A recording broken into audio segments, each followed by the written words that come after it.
story all about how my life got turned upside down. Like a chicken in the street right now. I try hard to give a piece of me chance to come from there.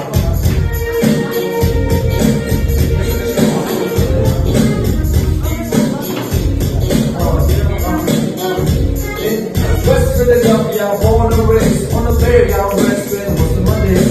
Living and mixing and racing all through and shooting stuff, all outside of the school. When they couple of guys, they were up to the good. Started making trouble in my neighborhood.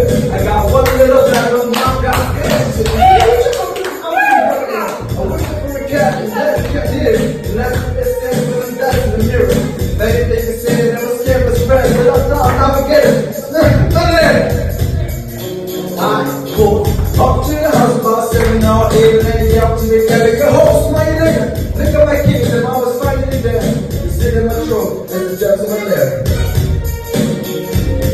That's she. Get it out.